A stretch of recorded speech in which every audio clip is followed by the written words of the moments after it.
เมื่อกี้กำลังเหมาะเลยนะขึ้นตรงนั้นว่ามันไหลตรงนั้นแล้วปวดไม่เกณฑ์ขึ้นเลยนะโอ้ทั้ง2 อันเลยไม่เกณฑ์ขึ้นเลยตอนนี้ไปเดินไปข้างหน้าหน่อยไปอย่าไปข้างหน้าเลยไป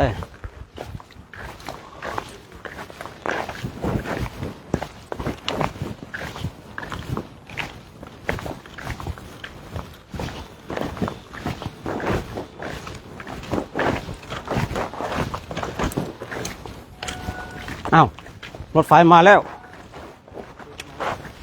รถไฟมาแล้วรถไฟมาแล้วเด้อเร็วหลบหน่อยรถไฟมาแล้วหลบหน่อยนั่งลงเลยนั่งลงเอานั่งลงนั่งลงจะตกลงมือจะตกน้ำมันลาพี่ไม่ทำไมเป็นทางเฮ้ยบอกว่าให้นั่งลงดาว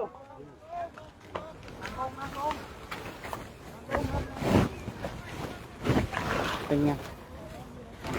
เป็นแล้วเผยแพร่ไม่สำเร็จขออภัยเกิดข้อผิดพลาดระหว่างผมว่าเมื่อวานนี่คงจะลดเร็วกดกี่ครั้งละเป็นยังไงเนี่ยฮะปวดไมเกรนขึ้นเลยเอารับหน่อยรับคนหน่อยเฮ้ยอย่างนั้นน่ะลงไปเอาคิดได้ฟิวเอากล้องมาก่อนเอากล้องมาก่อนเนี่ยตอนนี้ก็เรากำลังขึ้นบนทางรถไฟก็เลยนั่งจริงเขาจะไปลงไปถ่ายรูปไปจริงๆนะแล้วเขาก็ไม่บอกตอนนี้เราก็นั่งให้รถไฟผ่านก่อนเนาะเพราะว่าคือถ้าไม่มาเส้นทางนี้เราเดินไปอีกไกลเลยนะเดินไปอีกไกลเลยวันนี้เราก็เลยเขาบอกว่าให้เปิดปิดนั่งหลบนิดนึงรถไฟกำลังมาตอนนี้เลยก็นั่งชมบรรยากาศก่อนก็แล้วกันเนาะโอ้โหพระเรานั่งบรรยากาศอย่างนั้นเลยญาติโยมนะมากันนั่งเหมือนกันกลัวรถไฟดูดนะเพราะว่าพอรถไฟทางอินเดียนี่มันหลายโบกี้นะแล้วก็วิ่งเร็วมากเลยนะเราก็บางทีก็ต้องบอกกันญาติโยมเนาะจะมานั่งลงก่อนมายังมาแล้ว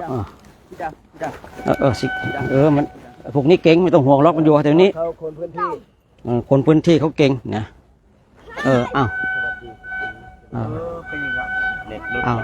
หันหันไปทางรถไฟก็ได้มั้งหันไปทางรถไฟบ้างก็ได้นั่นรถไฟญาติโยมอันนี้เรานั่งให้รถไฟวิ่งผ่านก่อนนะความเคยชินเห็นไหมยืนเฉยทางรถไฟตัวนี้เรารถไฟวิ่งผ่านก่อนญาติโยมนะโอ้โหเสียง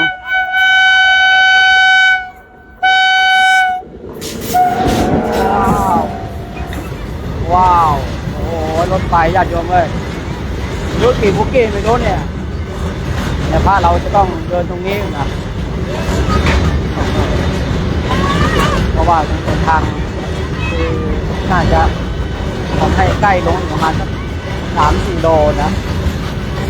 นี่เราก็เลยมาดูรถไฟวิ่งก่อนก็แล้วกันญาติโยมโอ้ญาติโยมเก็บภาพสวยไปด้วยโอ้โหตอนนี้ก็บาดเสียวนะนี่เราอยู่กับรถไฟแรงนะนั่งลงตัวรถไฟจะดึงไปนี่ไม่รู้กี่โบกี้ไม่รู้ญาติโยมนะ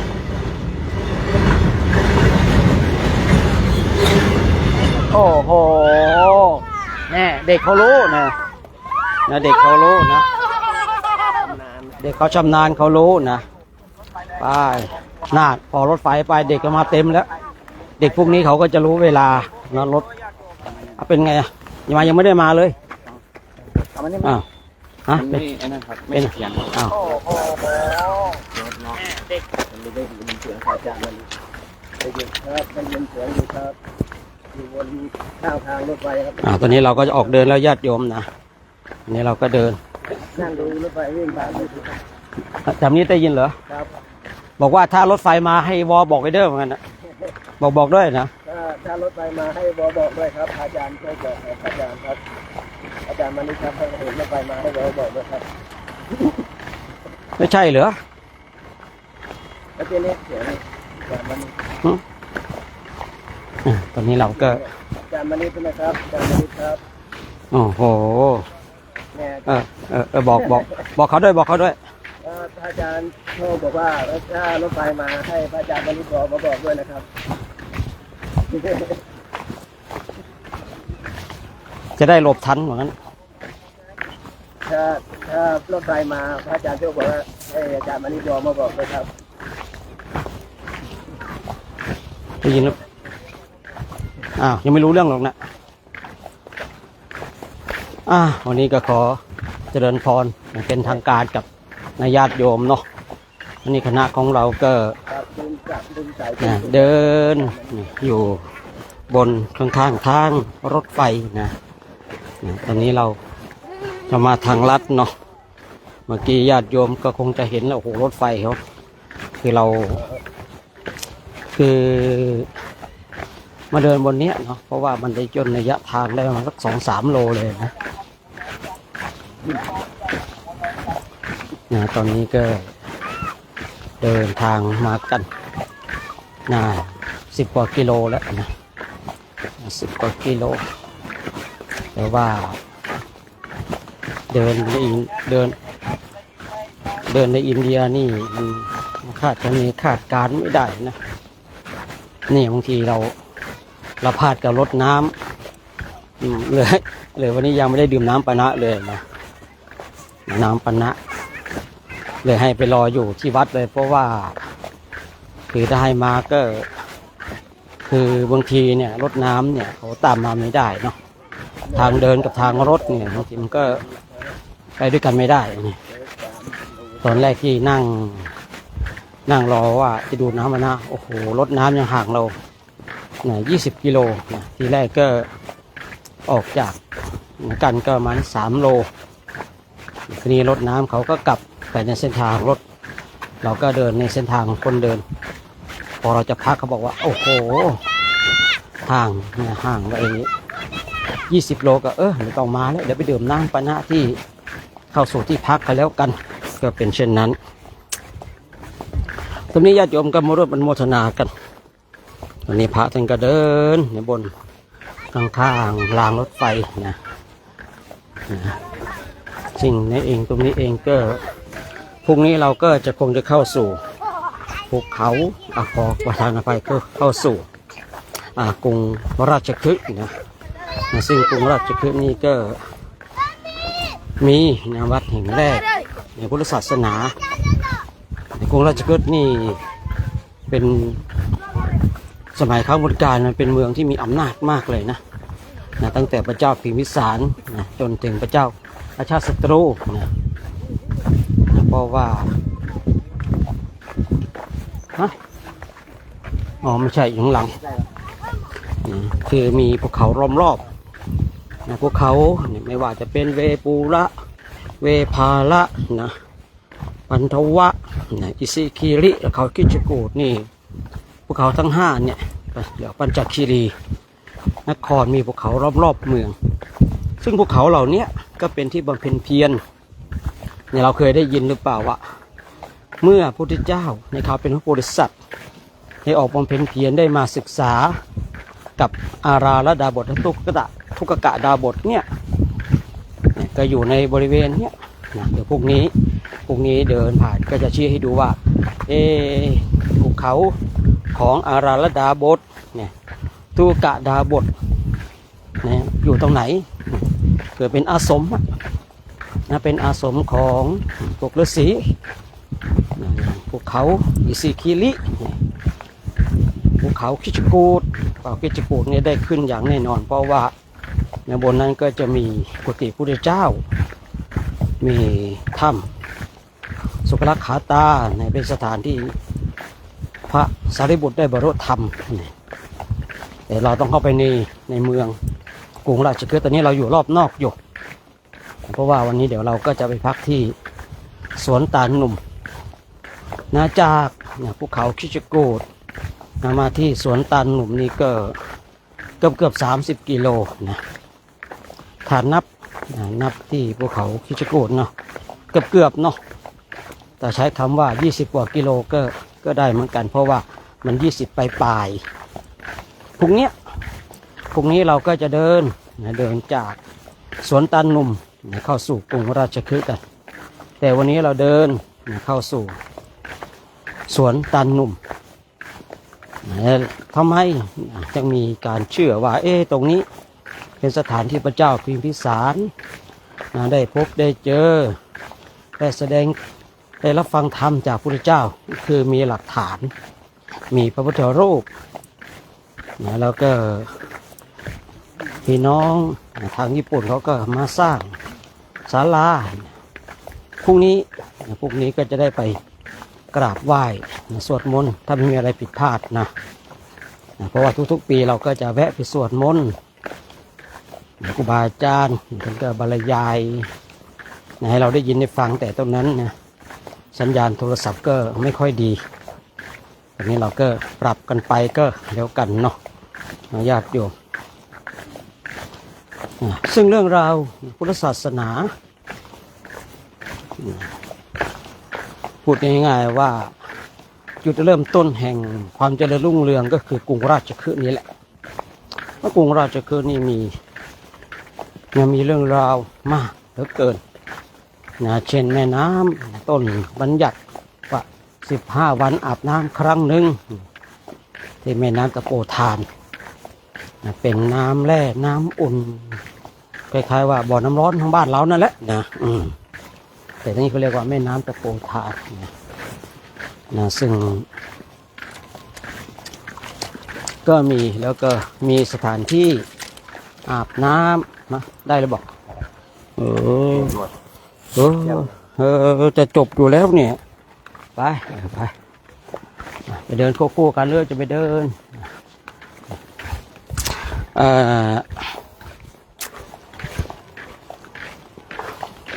อันนี้พูดคร่าวๆก่อนเนาะมีวัดแห่งแรกในพุทธศาสนาแล้วก็ได้อัครสาวกเบื้องซ้ายเบื้องขวาพระเจ้าทรงแสดงเรื่องราวเกี่ยวกับวันมาฆบูชา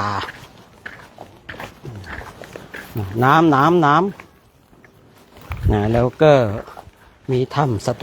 ตบัญคูหาสถานที่ทำปฐมสังฆยนา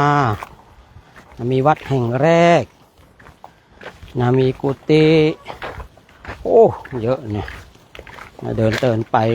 จำได้บ้างไม่ได้บ้างเลยญาติโยม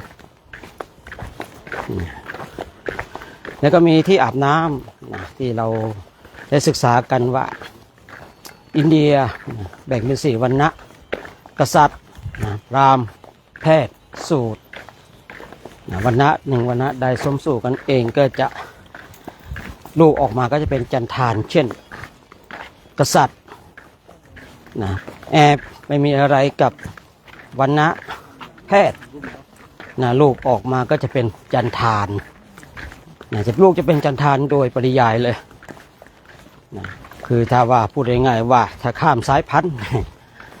จะเปลี่ยนเลยเปลี่ยนสเปเชียลเลยนะก็เลยเป็นกลุ่มของจันทานไปทีนี้ที่ตรงแม่น้ำตะโพธานเนี่ย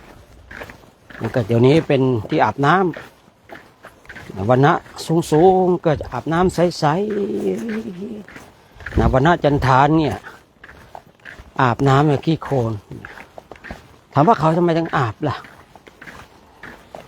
เขาก็มีความเชื่อกันนั่นแหละเนาะคือบางอย่างมันอยู่ในความเชื่อการแบ่งชนชั้นวรรณะกษัตริย์พราหมณ์แพทย์สูตรซึ่ง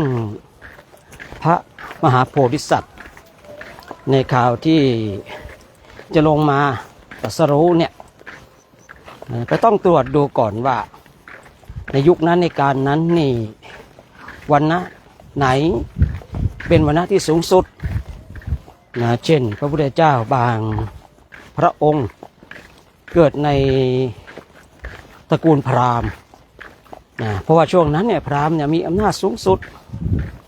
แต่พระพุทธเจ้าของเราเกิดในวรรณะกษัตริย์เพราะว่าในช่วงนั้นเนี่ยกษัตริย์เนี่ยมีอำนาจสูงสุดคือต้องเลือกตระกูลก่อนนะไม่ใช่ว่าจะเกิดเป็นตาสีตาสาไม่ใช่เนาะนะถ้าจะเกิดในชาติสุดท้ายนะที่จะได้เป็นพระพุทธเจ้านี่ต้องเลือกตระกูลที่สูงตระกูลที่สูงเช่นตระกูลกษัตริย์เนี่ยในช่วงนั้นก็คือว่าในยุคของเราพระเจ้าของเราเนี่ยยกย่องกษัตริย์เป็นตระกูลที่สูงสุดนะแต่ถ้าบางพระพุทธเจ้าหลายๆพระองค์นะเกิดในตระกูลพราหมณ์คือพระมหาโพธิสัตว์นี่ก็จะต้องตรวจดูก่อนยุคนั้นในการนั้นเนี่ยคนเขายกย่องเขานับถืออะไรเนี่ยเป็นสิ่งสูงสุดถ้ายกย่องกษัตริย์นะสูงสุดก็จะเกิดในตระกูลกษัตริย์ถ้าจำไม่ผิดเนี่ยพระพุทธเจ้ากัสสปะสมมาสัมพุทธเจ้านี่เกิดในตระกูลพราหมณ์นะถ้าจำไม่ผิดแล้วก็หลายๆพระองค์ด้วยกันนะหลายๆพระองค์ด้วยกันฉะนั้นเนี่ยพระมหาโพธิสัตว์นี่ก็ได้มาศึกษาศิลปะวิทยาเพื่อหาทางพ้นทุกข์ที่กรุงราชคฤห์เพราะว่าณเวลานั้นเนี่ยกรุงราชคฤห์เนี่ยเป็นเหมือนกับศูนย์รวมของศิลปะวิทยาเป็นเมืองใหญ่เป็นเมืองใหญ่มีความเจริญรุ่งเรืองครับทั้งไปด้วยผู้คนไม่ต้องไปแปลกใจว่าทำไมเป็นศูนย์รวมอย่างเช่นครูทั้ง6ครูทั้ง6ใครอยากรู้ว่าครูทั้ง6เนี่ยมีอะไรบ้างก็ไปเปิดดูเอาเองนะแม้แต่ครูทั้ง6ก็มาฝังนะศรัทธาที่กรุงราชคฤห์นะมาฝังศรัทธาอาราลดาบทแล้วก็ทุกกะดาบทนะก็ในอยู่ในพวกเขาเดี๋ยวพวกนี้ก็จะชี้ให้ดูเนาะวันนี้เรามาเกินคร่าวๆก่อนในเรื่องของกรุงราชคฤห์นะพอเมื่อเช้าก็คุยในเรื่องของสวนตาลนุ่มไปบ้างแล้วเนาะก็เลยมาพูดมาคุยเกินในเรื่องของกรุงราชคฤห์นะคือในเบญจคีรีภูเขาทั้ง5เนี่ยคือก็เป็นศูนย์รวมเป็นที่อยู่ของพวกนักบวชของพวกฤาษีส่วนในกรุงราชคฤห์นี่ก็ศาสนานี่เยอะนะลัทธิทั้งหลายแม้แต่ครูทั้ง6ที่ได้กล่าวไว้ก็อยู่ที่นี่นะแม้แต่อาจารย์ของพระสารีบุตรกับพระมหาโมคคัลลานะหรือว่าโกริตะกับอุปติสสะอาจารย์ชันชัยปริภาโชคเกอร์อยู่ที่เนี้ยนะคือความเจริญเนาะผู้คนมากความเจริญก็เลยเป็นเหตุให้การประกาศลัทธิของตนเองเจริญรุ่งเรืองไปแม้แต่พระพุทธเจ้าของเราเองเนาะพระองค์ได้ตรัสรู้อนุตตรสัมมาสัมโพธิญาณที่ใต้ต้นพระศรีมหาโพธิ์พระองค์ก็เดินไปนู่นพาราณสีพอแสดงธรรมให้ปัญจวัคคีย์ทั้ง5แล้วก็เดินกลับมาแล้วก็ภัตตวัคคีย์แล้วก็ได้บรรลุธรรมพระองค์ก็ย้อนกลับมาที่ได้กล่าวไว้หลายวันเมื่อวานวันก่อนนี่ว่าที่แม่น้ำนิรัญชรามาแสดงธรรมให้กับชดิน3พี่น้องพร้อมกับบริวารในความเจริญของศาสนาปรากฏขึ้นแล้วพระองค์ก็ทรงฝังรากลึก ตรงที่กรุงราชคฤห์เลยมีวัดแห่งแรกในพระพุทธศาสนาที่ชื่อว่าวัดเวรุวันวัดเวรุวันจึงเป็นวัดแห่งแรกในพุทธศาสนาพุทธศาสนามีวัดอุบัติขึ้นสืบเนื่องด้วยพระเจ้าพิมพิสารเนี่ยเมื่อได้บรรลุเป็นพระโสดาบันแล้วเนี่ยคือนิมนต์พระพุทธเจ้าเข้าเมืองทีนี้เมื่อนิมนต์พระพุทธเจ้าเข้าเมืองแล้วเนี่ยไม่รู้จะให้พระพุทธเจ้าพักไหนก็เลยสวนเวรุวันนี่ก็แล้วกันเพราะณเวลานั้นเนี่ยเป็นสถานที่ที่พักผ่อนของพระราชาเช่นพระเจ้าพิมพิสารเป็นสวนเป็นที่พักพิงก็เลยยกสวนเวรุวันให้เป็นวัดเวรุวันไปสมัยก่อนก็คงจะอยู่ใกล้ชุมชนเหมาะสำหรับการเจริญสมณธรรมเมื่อเหมาะกับการเจริญสมณธรรมพระเจ้าก็ทรงรับวัดจากพระเจ้าพิมพิสารความเจริญรุ่งเรืองอย่างลงสู่กรุงราชคฤห์คือการเผยแผ่ศาสนาหรือมีพระเจ้าแผ่นดินเป็นผู้อุปถัมภ์ทำให้การเข้าถึงของผู้คนแล้วก็ศาสนาเจริญรุ่งเรืองเนี่ยไปได้ง่ายและเร็วมากเลยเร็วมากเลย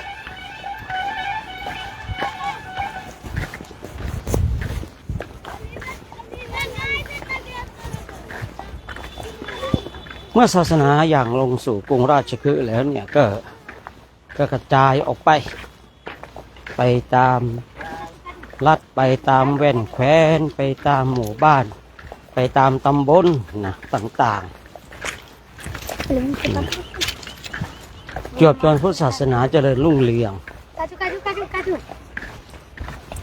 เมื่อศาสนาเจริญรุ่งเรืองแล้วส่งตรงมาถึงเราท่านทั้งหลายตอนนี้พระคุณเจ้าของเราก็คือพูดได้ง่ายว่ามาเดินตามรอยพระพุทธเจ้าเมื่อพระสงฆ์องค์เจ้าของเรามาเดินตามรอยพระพุทธเจ้าของเรานี่ก็เป็นความโชคดีของญาติโยมที่ได้อุปถากที่ได้อุปถัมภ์ที่ได้ช่วยเหลือเกื้อกูลถวายข้าวน้ำโภชนาอาหารกันญาติโยมก็ได้บุญกันเต็มๆเนาะถ้าอยู่ทางบ้านของเราเนี่ยบางทีเนี่ยคนนั้นคนนี้ถวายนี่พอเรามาที่นี่นะญาติโยม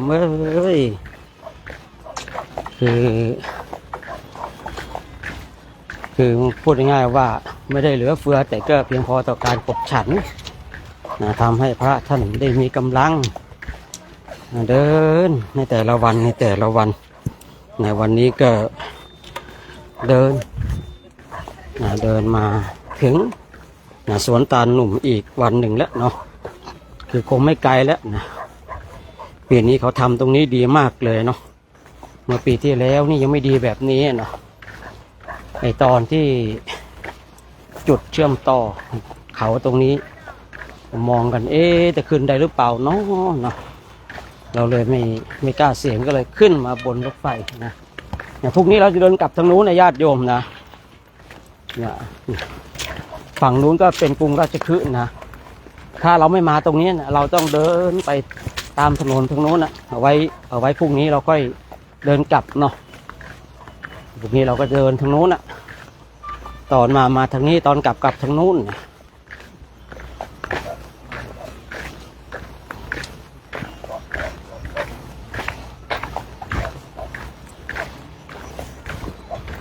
ะภูเขาที่ญาติโยมเห็นนั่นแหละนะภูเขานี่เขาก็ล้อมรอบกรุงราชคฤห์ไว้คือกรุงราชคฤห์เนี่ยมีป้อมปราการอย่างดีเลยนะคือพูดง่ายว่าไม่ดีเหลือเกินใครจะยกข้าศึกมาใครจะยกมายึดกรุงราชคฤห์นี่ยากนะเพราะว่ามีภูเขาทั้ง5ป้องกันไว้ทำให้กรุงราชคฤห์นี่ได้เปรียบท ทั้งที่ตั้งและก็ทรัพยากรอะไรหลายๆอย่างอะไรหลายๆอย่างนะวันนี้เราก็ระวังหกล้มนะดำลงเลย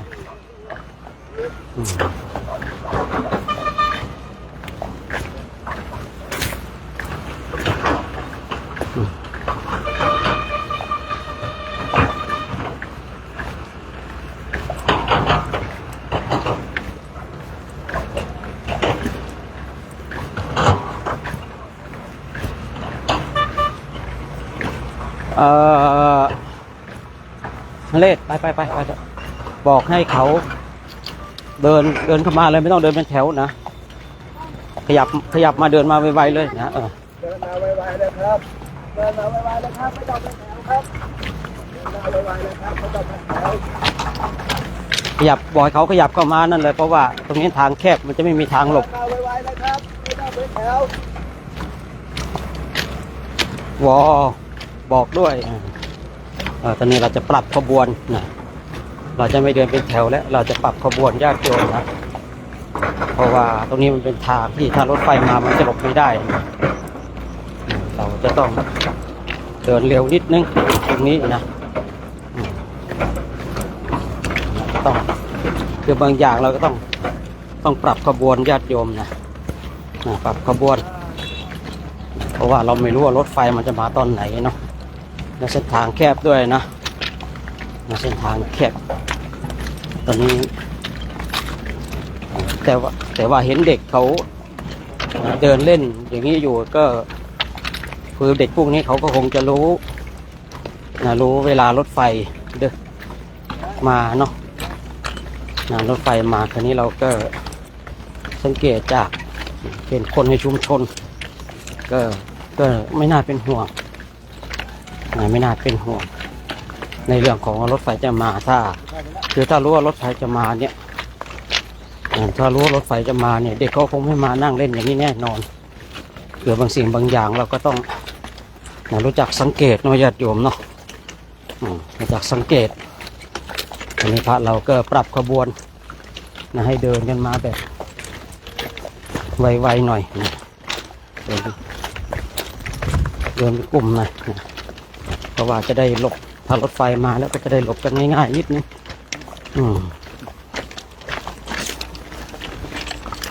คอยฟังเสียงเลยนะใครหูดีนะเพราะว่าไฟแดงอยู่นะอ๋อถ้าไฟเขียวรถไฟจะมานะคอนเฟิร์ม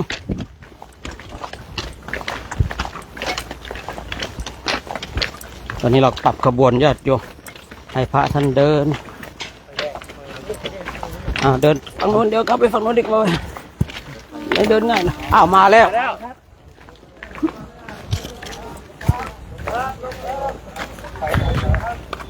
ลบไหมหยุดหยุดหยุดหยุดหยุดหยุดก่อนลบก่อนไว้หน่อยนั่นน่ะ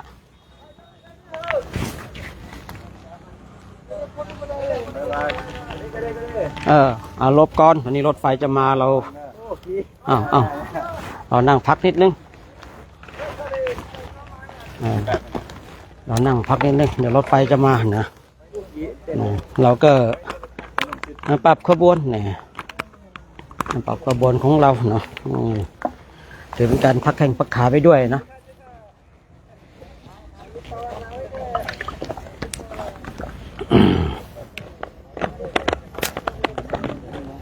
ใช่หรือเปล่าฮะได้ยินตรงนั้นนะตรงโน้นนะตอนนี้เราก็นั่งรอรถไฟวิ่งผ่านก่อนญาติโยมการนั่งพักไปด้วยเนาะคือเราก็ปรับขบวนปรับขบวน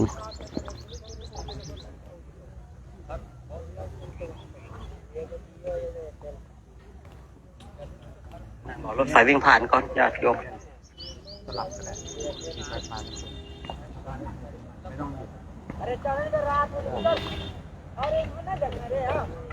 มาจะใช่ป่ะฮะปิ๊มฮะจอดตรงนู้นหรือเปล่า ไปรู้สึกยังไม่ใช่ดูแล้วนะ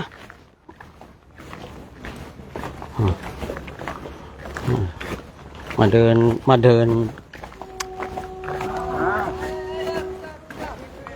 สต็อปมาแล้วสต็อปมาแล้วลบก่อนมาแน่นะเพราะว่าคนถิ่นนี้เขาก็จะรู้เนาะเอานั่งดื่มน้ำดื่มท่าจันทองจันนะน้ำหมดแล้วแก้วมาแล้วลบน้อยนั่งดื่มน้ำตะเพ่งตะเพ่งไปยืนอะไรนั่นน่ะ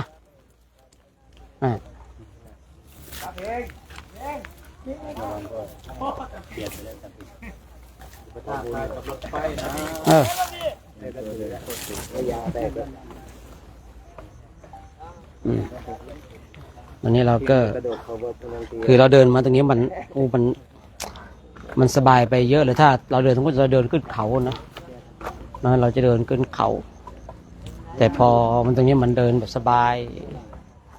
เอาเวลาที่เรามานั่งรอตรงเนี้ยถ้าไปขึ้นทางโน้นนะมันคนละเรื่องเลยนะตอนนี้เราก็ไม่เหนื่อยเท่าไหร่นะนี่ญาติโยมก็มาร่วมโมทนาบุญกันเนาะโมทนาบุญกันญาติโยมก็เข้ามาร่วมอนุโมทนาสาธุกันนะอันนี้ภูเขาทางรถไฟนะญาติโยมตรงนี้นะใช่ไหมมาป่ะครึ่งป่ะ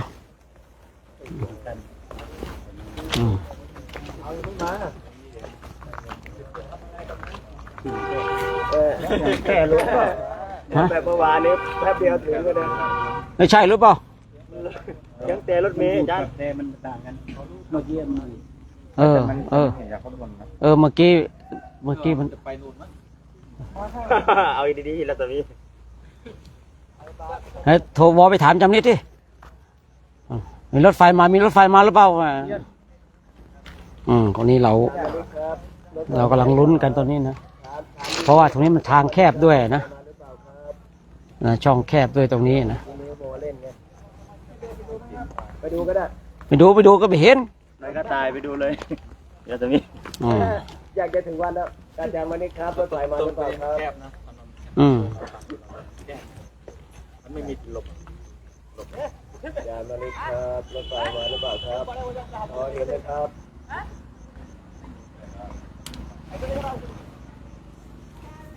ไม่ใช่ก็ดูแล้วฮะมันจะลบได้ไหมถ้ารถไฟมาไปดูแล้วมีไปดูไปยาวแบตหมดแล้วเหรอครับยังมองไปก็ไม่เห็นมีนะอะไรรถไฟไม่มันสถานีมันอยู่ตรงนี้มันนั่นน่ะเนี่ยยังอ้าวแสดงว่าไปได้เนี่ยปู่ยังไปเลยเนี่ยลบได้เหรอไปก็ว่าลบได้ปู่ก็ไปเนี่ยคนในถิ่นก็ไปเราต้องไปได้นะพวกถิ่นนี่เขาจะรู้นะคนท้องถิ่นเนี่ยเขารู้นะไอเราก็ลุ้นเลยทีเนาะบางอย่างนี่นะบางอย่างนี่เราคือเราก็ไม่ประมาทเราก็ต้องเช็คให้เรียบร้อยนะแต่ว่ากองเชียร์เนี่ยบางทีก็โอ้ยไปเดินบนทางรถไฟได้ไงมันอันตรายนะเนี่ยกองเชียร์เนี่ยบางทีก็อ่อนใจเหมือนกันนะแต่ก็บางทีก็กองเชียร์ปรารถนาดีเนาะอันนี้ก็เข้าใจนะแต่ว่าผู้ที่ลงมือทำก็ต้องพิจารณาโดยแยกคายญาติโยมนะแหมใครมันจะกล้าเอากระดูกเอาอาการ32ไปชนกับเหล็กทั้งคันนะเนาะโอ้คงไม่มีใครหรอกนะมีแต่คนอยากฆ่าตัวตายตอนนั้นเองนะมีแต่คนฆ่าตัวตายตอนนั้นเองนะแต่ถ้าคนเรามีกรรมวิบากเนาะบางทีเนาะบางทีนี่ก็คือเราเคยแล้วป่ะบางทีเราดูหนังนะเนาะดูหนังคนถึงเขาตายจะข้ามเนี่ยนะขับรถข้ามรถดับพอดีเงี้ยนะรถดับแล้วก็ ถูกรถไฟชนนะมันก็มีเหมือนกันนะอันนี้คนถึงข่าวตายอะนะของเรานี่คงไม่ถึงมั้งญาติโยมแต่เราก็ไม่ประมาทนะพระพุทธเจ้าสอนเรื่องความไม่ประมาทนะเจ้าสอนความไม่ประมาทแล้วเราก็สังเกตว่าอ๋อนั่นขนาดเจ้าถิ่นเขายังเดินตัวปิวไปเลยเนี่ยเจ้าถิ่นเขาจะรู้เนาะว่าเวลาของรถไฟนะวิ่งเท่าไรเวลาไหนอย่างไรนะอย่างเมื่อกี้เนาะถ้าใครเข้ามาชมตอนนั้นโอ้โหมันวิ่งเลี้ยวหลบเข้ามาทางนี้เลยหลบมาทางนี้เด้อข้ามหลบมาทางนี้เด้อมาทางนี้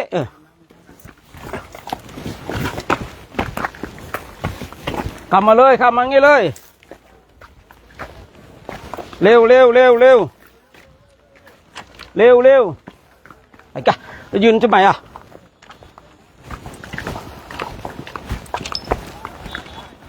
เร็วเดินมาเนี่ยมาก็ได้เอา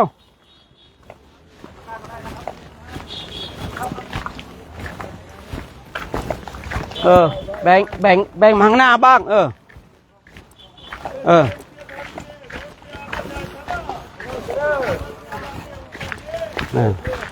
ตอนนี้เราก็ใช้เสียงมากเสียงจะหมดอยู่แล้วนะบางทีก็ต้องใช้เสียงดังนิดนึงนี่มนต์ทุกคนเจ้าหลบหน่อยนะครับโอ้โหแม่ทีไม่รู้เรื่องนะบางทีไม่รู้เรื่องนะบางทีไม่รู้เรื่องนะบางทีก็เป็นอย่างนั้นนะญาติโยมเนาะญาติโยมอย่างนั้นตอนนี้เราคิดมันจะลุ้นอยู่เหมือนกันนะน้องเทียเนาะจะลุ้นอยู่เหมือนกันนะเนาะเอาเดินไปกันจะบอกให้เดินมันยืนอยู่เดิน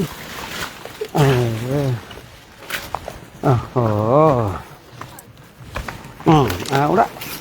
ไม่ต้องนี่ลงได้เอาละตอนนี้อย่างน้อยก็รอดตายหลายคนละ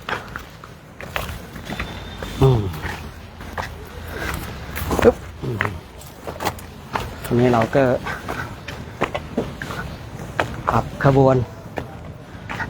เราก็ไม่รู้เนาะรถไฟเดี๋ยวนั่งรอหมู่คณะก่อนนั่งรอพระก่อนโอ้โหอ้าวนี่หายตัวมาแล้ว2 องค์เนี่ย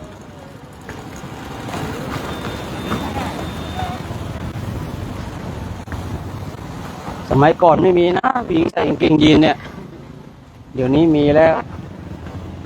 สมัยก่อนไม่มีวันไปปีนี้เจอแต่รถไฟอ่ะปีเจอปล่อยเหลือเกินปีนี้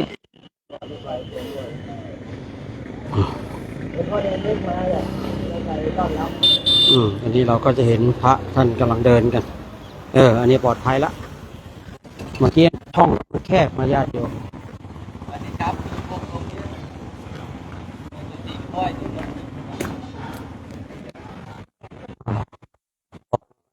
ก็หอบเหมือนกันนะมันก็หอบเหมือนกัน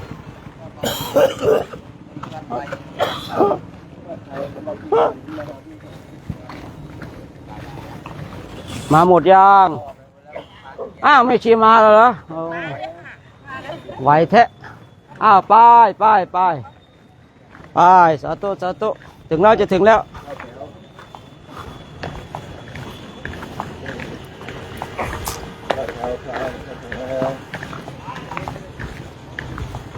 นะบอกว่าน้ำจะถึงแล้วบอกเขานะบอกทางวัดเตรียมน้ำปานะนะครับจะถึงแล้ว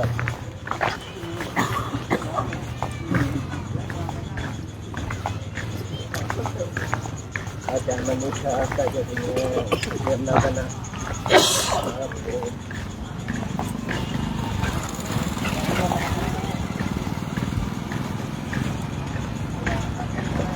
ครับขอบคุณครับตอนนี้เราก็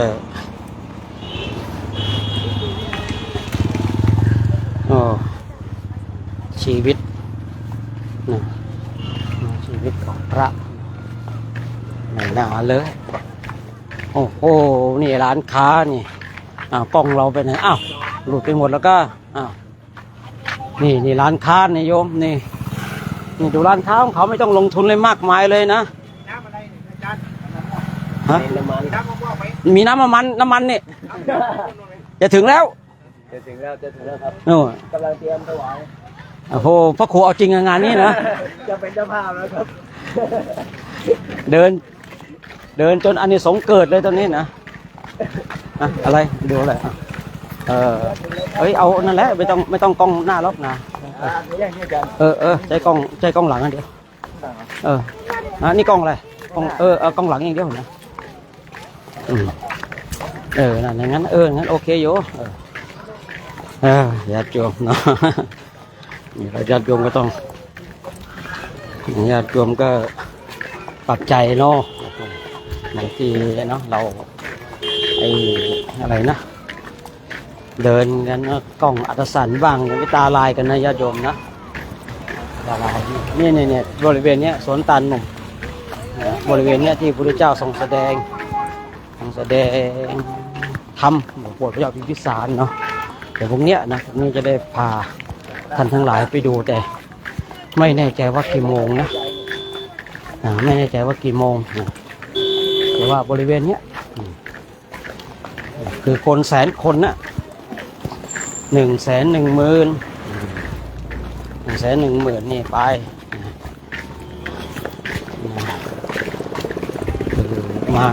มาฟังธรรมพอเราทำแล้วเนี่ยก็ไปแล้วเข้าสู่กรุงราชคฤห์นะญาติโยมที่คุยเมื่อวานเนาะที่ว่าเป็นเรื่องที่ถกเถียงกันว่าคนตั้งแสนนะนี่ร้านค้าเนี่ยแค่นี้ญาติโยมเนี่ยร้านค้าของเขานี่ดูนักขายเนี่ยไม่ต้องไปเรียนบริหารธุ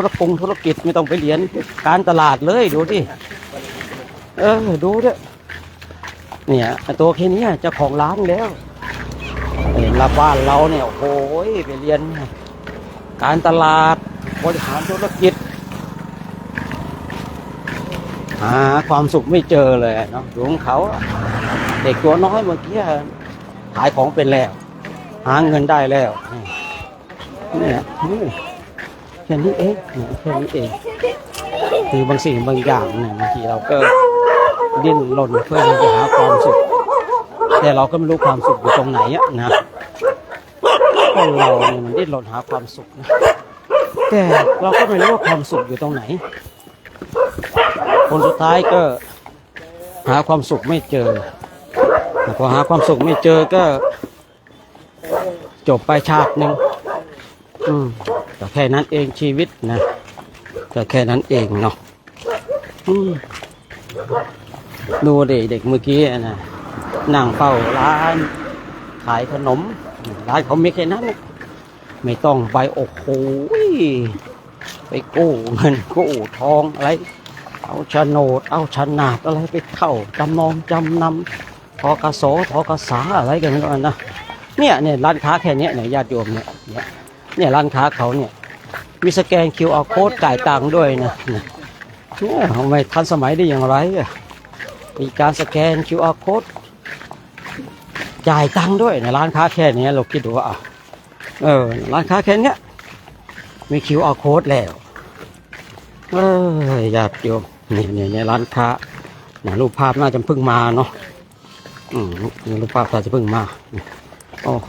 ยายก็แบกอะไรล่ะยายนะยายแบกอะไรก็ไม่รู้เนี่ยตอนนี้เราก็เห็นที่พักแล้วญาติโยมนะเห็นที่พักแล้วนี่เราจะพักที่วัดไทยเวรุวันมหาวิหารวัดไทยลัทธิวันขอประทานอภัยนะวัดไทยลัทธิวันมหาวิหารสวนตาหนุ่มนะ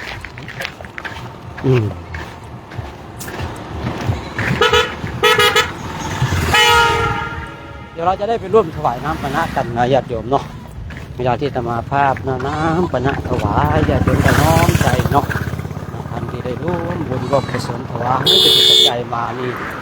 เอามือของอาตมาภาพเนี่ยเป็นตัวแทนมือของญาติโยมคนที่ถวายมามากก็ดีน้อยก็ดีให้ได้บุญตามกำลังของตนเองเนาะคือให้ได้บุญเท่าตามกำลังของตนเองที่ตนเองได้ทำถ้าจะใช้คำพูดว่าโอ้ให้ได้บุญเหมือนกันทั้งหมดอันนี้สงส์เหมือนกันทั้งหมดนี่มันก็คงเป็นไปไม่ได้ใช่หรือเปล่าทางนี้ทางนั้นก็ให้เราทั้งหลายเนาะน้อมใจน้อมจิตถวายหน้าพนักกัน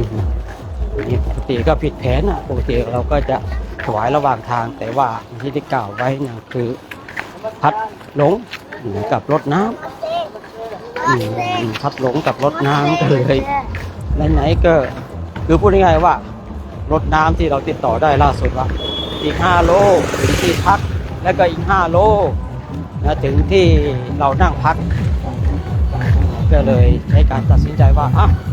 ไปรอที่พัก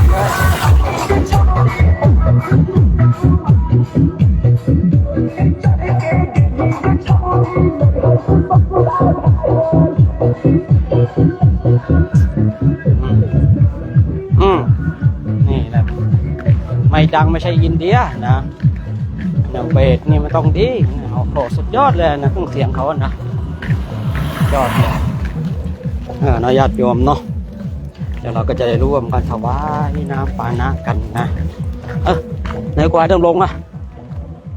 กบาดำรงให้มาถ้าถ่ายรูปน้องถวายน้ำปานะนี่อินเดียมีวัดไทยกี่วัดโอ้โหเยอะอยู่นะเยอะอยู่เนาะเปิดนะครับพอเปิดกล่องดูเปิดดูหน้าจอโทรศัพท์เห็นโยมก็ถามมาพอดีเลยครูบาดำรงมิกไปเรียกครูบาดำรงเหรออยู่ไหนครูบาดำรงขึ้นมาข้างหน้าหน่อยครับมิกตามมา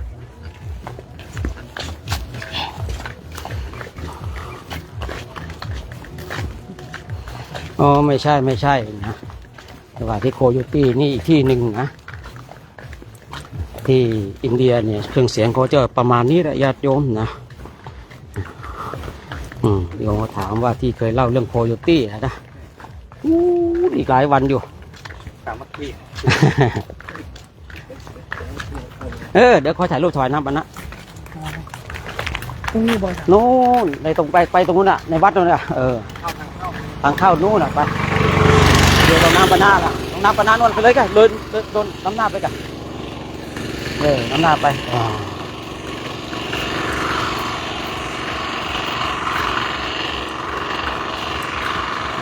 นี่เราก็เดินทางมาถึงแล้วนะเราไปตรงนู้นเราไปตรงถวายน้ำปานะนู่นวันนี้เราถึงแล้วชี้แตงเมแล้วชี้แตงเมแล้วญาติโยมเนาะอันนี้ชี้แตงเม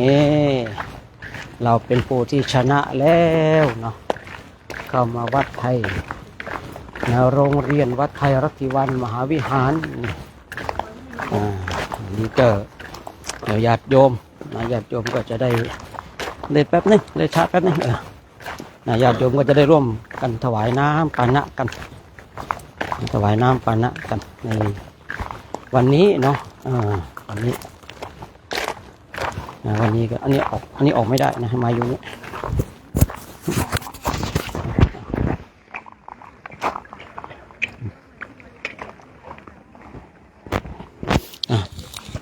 ลงวันนี้ญาติโยมที่นี่ก็ถ่ายรูปเนี่ยในวันนี้เดี๋ยวเราก็จะได้รวมกันถวายน้ำปานะเนาะญาติโยมที่ชมและสดอยู่ก็วันนี้เราได้ร่วมกันเป็นเจ้าภาพน้ำปานะกันเดี๋ยวเราก็จะได้ร่วมกันถวายน้ำปานะกันเนาะทุกคนทุกท่านเด้อ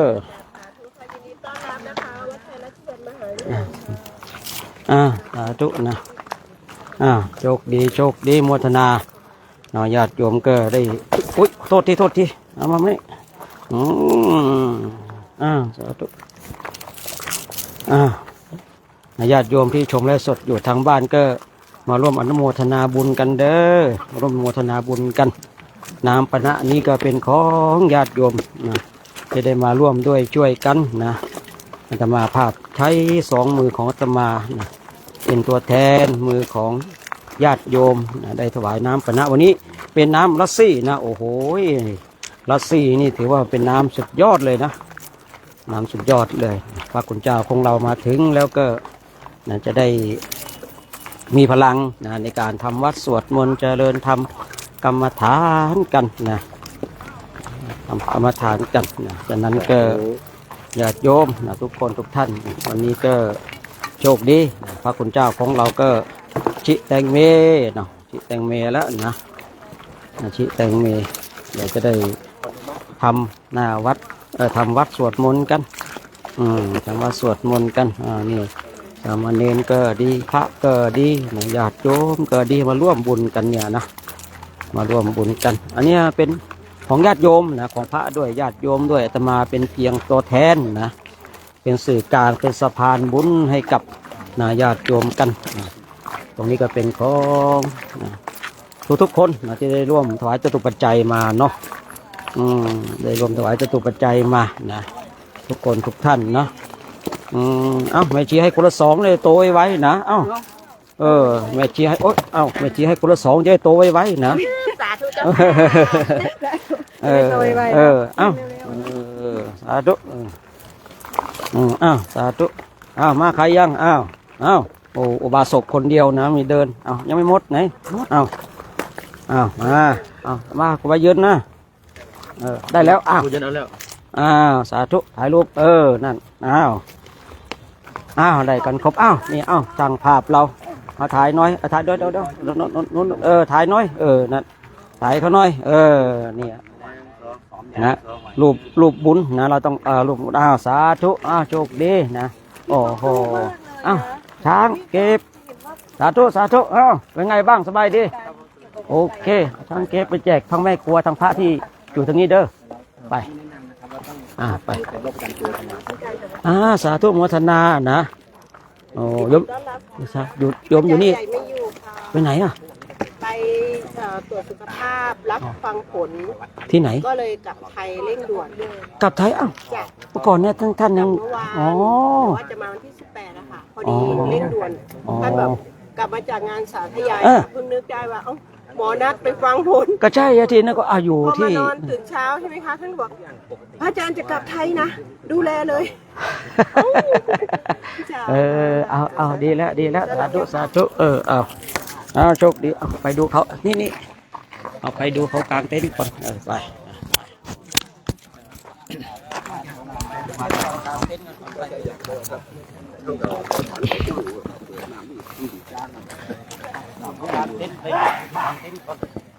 สาธุเจริญพรญาติโยมทูอยู่ทางบ้านทางเฮือนเนาะตอนนี้ก็ศพแตกแล้วญาติโยมเด้อศพแตกหนาวหลายญาติโยมไปครับผมถ่ายครับอาจารย์ครับต้องครับ1 2อันนี้ถ่ายนี้ผมด้วยผมก่อนแป๊บนึงเขาถ่ายหน่อยแม่โอเคเอายังจับกล่องในแป๊บนึงจับกล่องยังก็กล่องหนาไม่เป็นยังก็กล่องนั้น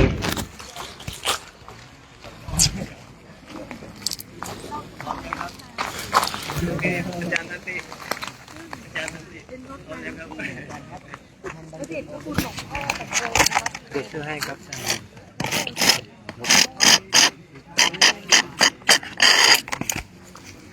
วัดไทยอะไรนะชื่อลัทธิวันครับลัทธิวันมหาวิหารลัทธิวันมหาวิหารออกอยู่อินเดียวะโยมอยู่อินเดียใช่ไหมครับอ๋อเป็นคนอินเดียเลยไหมครับ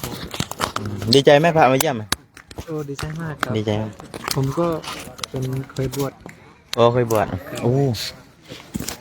บวชเป็นพานนะครับ โอ้สวัสดีโยมชื่ออะไรครับ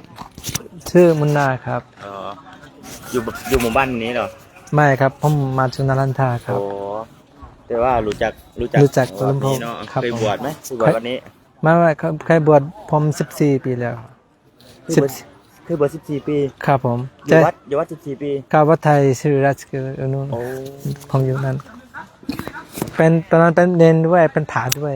7 พรรษานะ 7 พรรษา ครับ สาธุอนุโมทนาสาธุ ครับผมครับ อยู่อินเดียเนาะ ครับผม ผู้ไทยได้เนาะ ครับ สาธุอนุโมทนาบุญเด้อบวชอีกเนาะ ครับ มีเวลามีโอกาสเนาะ เอาสุขสวัสดีสบายดีศรัทธาญาติโยมนี่ก็ตอนนี้ก็มาหอดวัดอะไรนะวัดไทยรัฐทิวันเนาะโอเคสาธุเนาะเจริญพรตอนนี้ก็ทางคณะจริกธุดงค์ตามรอยบาทพระศาสดามาถึงวัดไทยรัฐทิวันเนี่ยตอนนี้เนาะอาจจะให้ญาติโยมเบิ่งถาบรรยากาศทางพ่อแม่ครูบาอาจารย์เพิ่นได้กางเต้นท์เนาะอีกจากระยะหนึ่งสาธุสาธุน้ำเมซี่เด้อสาธุโอ้เก่งสาธุวัดไทยราชทิวันอยู่กรุงรัสคฤห์เนาะสาธุกรุงรัสคฤห์อาจารย์ญาติโยมได้เบิ่งแม่ครูบาอาจารย์กลางเต็นท์แล้วก็เบิ่งถาบรรยากาศทางอินเดียเนาะกรุงรัสคฤห์เนาะจากสักระยะหนึ่งตอนนี้ก็เป็นศาลาเนาะยังบ่ทันแล้วเนาะสร้างยังบ่ทันแล้วพระครูแม่ครูบาอาจารย์ได้นอนอยู่ในศาลาญาติโยมสวยวิวดีมีสายเที่ยว สาธุเจริญพรญาติโยมอยู่ทางบ้านทางเรือนอยู่ทางไทยทางลาวเนาะตอนนี้ทางคณะจริกธรรมตามรอยบาทพระศาสดามาหอดที่ทักที่เศร้าแล้วในค่ำคืนนี้จะได้จำวัดอยู่วัดไทยรัฐทิวันกรุงรัสคฤห์ประเทศอินเดียเนาะสาธุกราบสาธุค่ะพูดไทยเก่งจังนมัสการข้าน้อยเห็นว่าโอ้พระอาจารย์โอเล่เนาะสาธุอาจารย์โอเล่นมัสการข้าน้อยสาธุทิดโอเล่เนาะพูดไทยเก่งจังสาธุพูดไม่ค่อยเก่งเท่าไหร่ครับอากาศหนาวบอข้าน้อยว่าเส้นหนาวตอนนี้หนาวหลายเด้อญาติโยมเด้อหนาวอยู่พุ่นสาธุตอนนี้แม่น17:28 นาที17 โมงก็คือ5 โมง 28 นาทีเนาะอยู่ทางนั้นเด้จักโมงแล้วเนาะ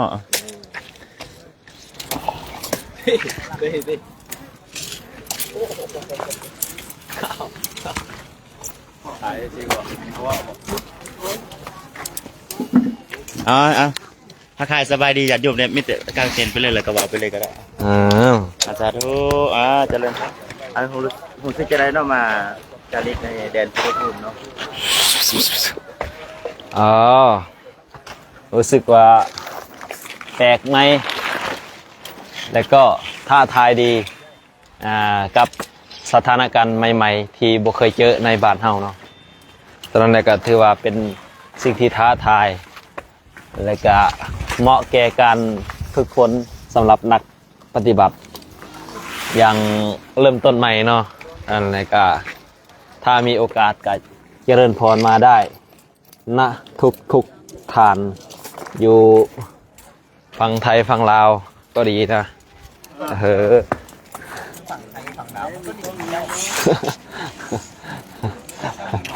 เอาว่าน้องมื้อนี้เนาะฮะก็มาฮอดแคว้นมคธเมืองราชคฤห์เมืองราชคฤห์แคว้นมคธนั่นแหละในสมัยพุทธกาลนะลองไปเบิ่งแม่ในกฎเกิดเนาะเมืองราชคฤห์แคว้นมคธประเทศอินเดียเนาะ